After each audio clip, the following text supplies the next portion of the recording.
these are examples of your typical pots for the majority of any plants you want to plant in a pot.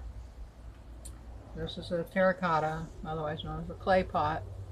They're relatively inexpensive. Got the hole. You know, got a hole in the bottom.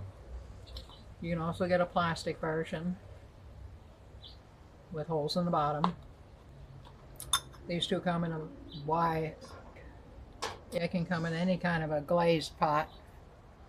And even if the pot has glaze on the inside, you can still grow plants in them. Yeah, kind of preferable to have unglazed, but glazed works just as well. And the third type, this is ceramic,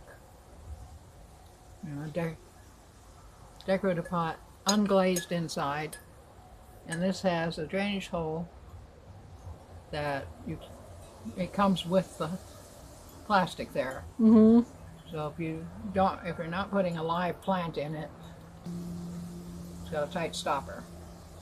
But if you're going to put a live plant in it, then you want the drainage hole open. So you just punch it out. Cool. In the case of this one, then you have your specialty pots for very specific uses. Oops. This pot, drainage hole, it also has slits on the sides. That's for specific use with orchids.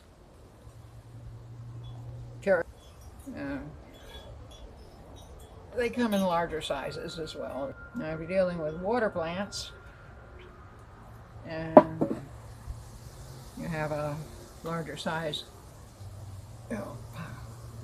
fiberglass pond or what have you, they generally come with built-in shelves, and that's where you would put something like this that is perforated on all sides. So just put gravel in the bottom, line the sides with coconut fiber, and then stick your plant with soil in the center, and you submerge the whole thing underwater.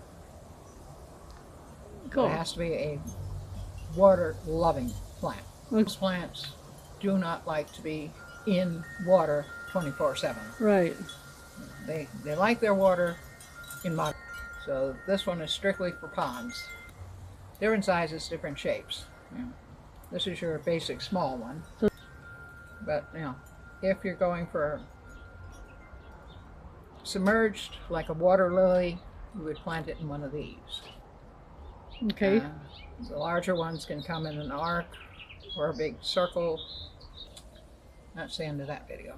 Well, thank you very much for watching. Like and subscribe. Bye.